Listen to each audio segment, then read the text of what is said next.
Salam berjumpa kembali Bapak Ibu, saudara-saudari, teman-teman sekalian, sahabat-sahabat yang terkasih. Pada kesempatan ini saya mengajak kita untuk kembali lagi mendengarkan sabda Tuhan yang kita ambil dari Penginjil Yohanes bab 20 ayat 19 sampai 31. Yesus menampakkan diri kepada muridnya, kepada Thomas. Ketika hari sudah malam pada hari pertama minggu itu, berkumpullah murid-murid Yesus di suatu tempat dengan pintu-pintu yang terkunci karena mereka takut kepada orang-orang Yahudi.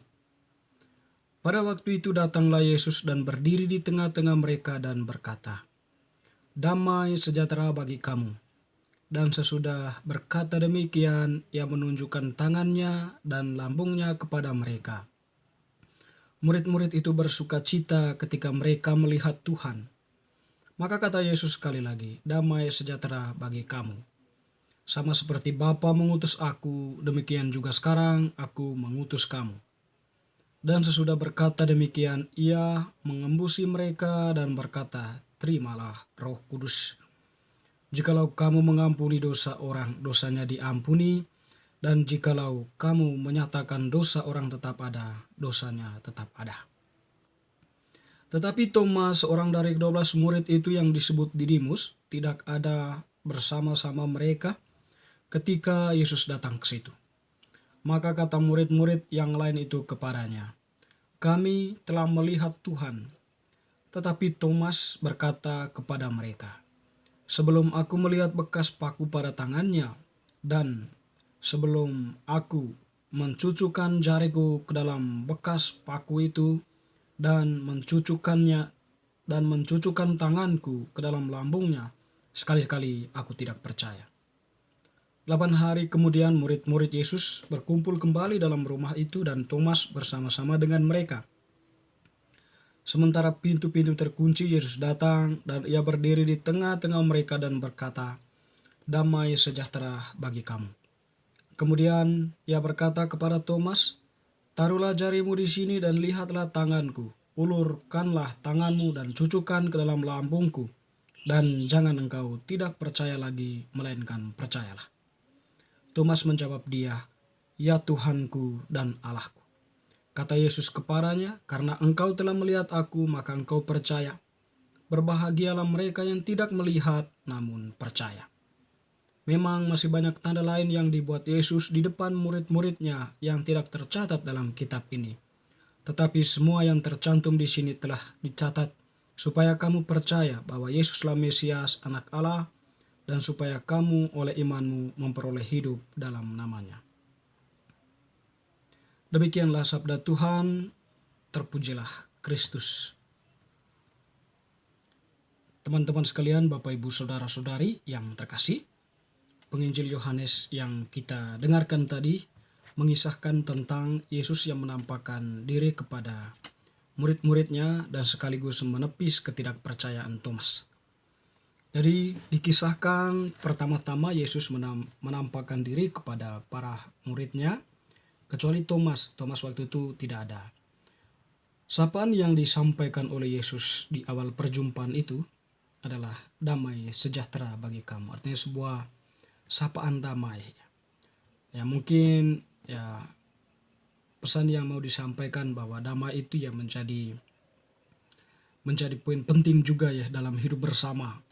Sebab hidup bersama dalam situasi damai akan menampakkan sukacita, menampakkan sikap saling menghargai, saling menghormati, dan saling menjunjung tinggi apa yang kita sebut sebagai toleransi. Damai sejahtera itu ya bisa bermakna banyak ya kalau kita merenungkannya secara berbeda-beda. Dan teman-teman, saudara-saudari, setelah Yesus mengatakan itu kepada mereka, Yesus kemudian mengatakan atau menyampaikan satu poin penting kepada para muridnya. Dia mengatakan, "Seperti Bapa mengutus aku, demikian juga sekarang aku mengutus kamu." Jadi poin pentingnya itu adalah penampakan ini sekaligus Yesus memberikan perutusan kepada para muridnya. Ya mungkin bagi Yesus ya, penampakan yang terjadi selama ini ya mungkin sudah cukup bagi mereka untuk meyakinkan mereka bahwa Yesus itu adalah Tuhan yang sudah bangkit.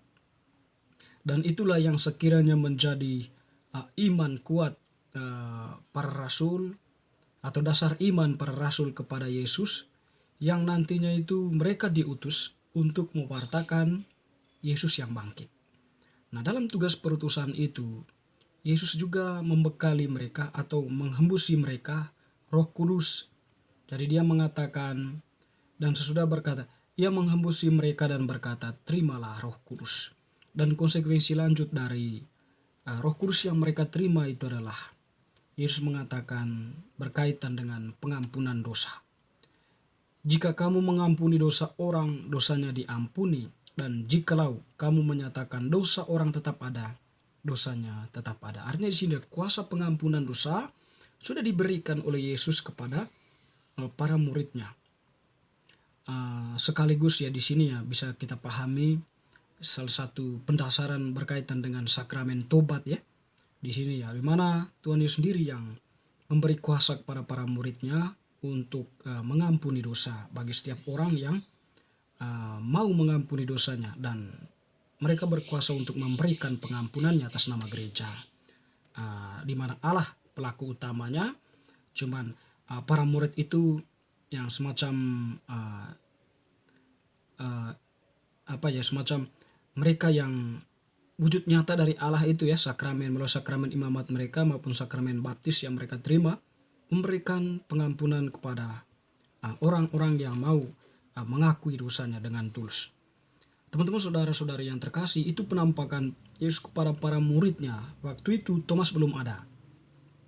Nah, ketika apa yang mereka alami itu disampaikan kepada Thomas, Thomas tidak percaya. Nah, Thomas di sini dia itu ingin menuntut bukti. Sebelum saya melihat bekas paku pada tangannya, dan sebelum aku mencucukkan jariku ke dalam bekas paku itu dan mencucukkan tanganku ke dalam lambungnya, sekali-kali aku tidak percaya. Ya, di sini Tuhan menampakkan diri lagi ketika para murid itu berkumpul lagi, termasuk Thomas 8 hari setelah penampakan pertama itu. Yesus menepis ketidakpercayaan Thomas. Yesus mengatakan kembali sapaan awalnya itu, damai sejahtera bagi kamu, agar para murid itu ya hidup dalam damai, jangan ada percecokan. Lalu kemudian dia menepis ketidakpercayaan Thomas dengan menjawab atau memberikan bukti bahwa Thomas diminta oleh Tuhan untuk menaruh jarinya dan tangannya ke dalam lambungnya, lalu memberi pesan, jangan sekali-kali engkau tidak percaya, melainkan percayalah. Thomas kemudian menyembahnya lalu mengatakan, ya Tuhanku dan Allahku. Thomas di sini dia percaya bahwa Yesus itu adalah Tuhan dan Allah. Dan di sini Yesus menegaskan, karena engkau telah melihat aku, maka engkau percaya. Berbahagialah mereka yang tidak melihat namun percaya. Mungkin ini pesannya lah untuk kita yang saat ini ya. Ya, meskipun kita tidak melihat Yesus lagi secara kasat mata seperti dulu, tetapi ajarannya di dalam gereja, iman yang selalu iman yang selalu dihayati oleh gereja, oleh kita semua yang percaya kepadanya, setidaknya itu sudah menjadi poin penting bagi kita bahwa Yesus adalah Tuhan. Sebab gereja senantiasa membimbing, mengarahkan kita orang yang percaya kepada Yesus ya, dengan ajaran-ajarannya maupun dengan hal-hal yang diberikan oleh gereja, disampaikan oleh gereja untuk semakin meneguhkan iman kita. Teman-teman saudara-saudari, kita tidak perlu lagi ya penampakan-penampakan itu, meskipun ada dalam kehidupan kita sebagai umat beriman, tapi tidak selalu hal itulah yang memungkinkan kita untuk percaya. Tetapi apa yang diajarkan oleh gereja, itulah ajaran iman kita yang perlu kita terima dan perlu kita praktekkan dalam kehidupan nyata. Sebab kita meyakini bahwa ajaran gereja itu merupakan ajaran yang disampaikan kepada umat beriman berlandaskan pada firman Tuhan, tradisi, maupun ya kitab suci ya, ajaran yang disampaikan oleh Tuhan kepada kita yang berorientasi pada kebenaran. Bukan hanya untuk diri kita sendiri, bukan hanya untuk gereja sendiri, tapi kebenaran yang harus terpancar keluar, merangkul dunia ini. Di mana dalam salah satu dokumen Gaudium et Spes ya, mengatakan penderitaan dunia itu juga merupakan penderitaan gereja. Oleh karena itu dalam hal ini, bahwa gereja mesti terlibat di dalam kehidupan nyata. Ekspresi iman kita sebagai orang yang percaya kepada Kristus terlibat di dalam kehidupan nyata. Teman-teman saudara-saudari, semoga bacaan hari ini semakin meneguhkan iman kita. Amin.